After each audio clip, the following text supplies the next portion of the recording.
Jumlah kasus terkonfirmasi positif COVID-19 di Kota Bandung terus meningkat. Meski saat ini Kota Bandung masih berada dalam zona oranye, adanya peningkatan kasus yang cukup tinggi berpotensi membuat Kota Bandung kembali menjadi zona merah. Kepada seluruh masyarakat Kota Bandung, bila sedang berada di luar rumah wajib. Kota Bandung terancam kembali menjadi zona merah penyebaran COVID-19. Hal ini dikarenakan adanya peningkatan kasus COVID-19 yang cukup tinggi. Berdasarkan data dari Pusat Informasi COVID-19 Kota Bandung, hingga Senin 30 November 2020, jumlah total akumulasi kasus COVID-19 di Kota Bandung mencapai 3.560 kasus. Sementara, jumlah kasus positif aktif tercatat ada 759 kasus atau naik 79 kasus dibanding hari sebelumnya. Lonjakan kasus COVID-19 dalam beberapa hari terakhir membuat tingkat keterisian tempat tidur untuk pasien COVID-19 di berbagai rumah sakit rujukan di Kota Bandung mencapai 89,67%. Dari total 840 lebih tempat tidur, 758 diantaranya telah terisi. Seperti di Rumah Sakit Khusus Ibu dan Anak RSKIA. Hingga Senin 30 November 2020, dari 30 tempat tidur untuk pasien COVID-19 yang berada di lantai 8, hampir semuanya telah terisi penuh. Mengantisipasi adanya penambahan pasien positif COVID-19, pihak rumah sakit pun menambah jumlah tempat tidur yang berada di lantai 11. Untuk perkembangan terakhir sampai hari ini, kita menyediakan daya tampung tempat tidur untuk pasien COVID itu yang semula 26 kita naikkan menjadi 70. Di lantai 8 jumlahnya 30, di lantai 11 jumlahnya 40.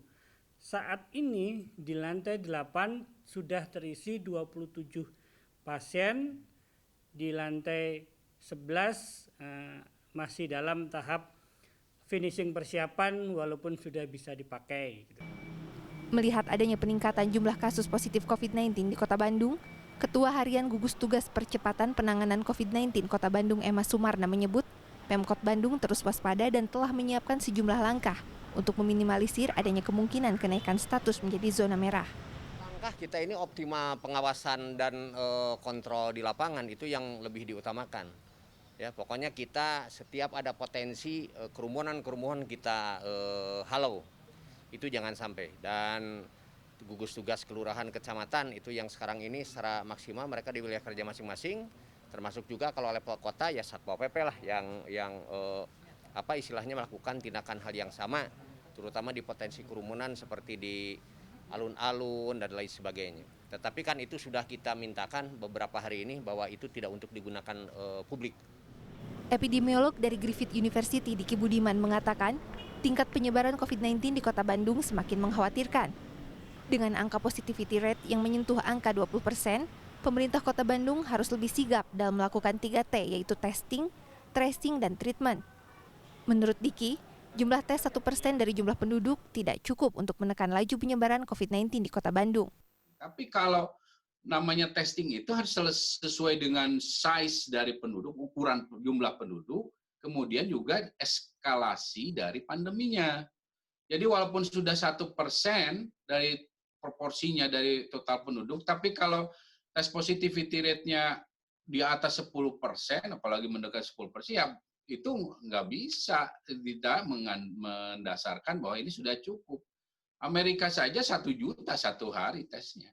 Dia udah lebih dari 1%, udah berapa persen, karena itu 1 juta tiap hari kan. China juga begitu. Jadi ini yang harus diluruskan pemahaman ini. Diki menambahkan, selain menggencarkan 3T, pemberlakuan PSBB bisa menjadi opsi asalkan dilakukan secara bersama-sama dengan sejumlah daerah lainnya agar lebih efektif. Tim Liputan CNN Indonesia, Bandung, Jawa Barat.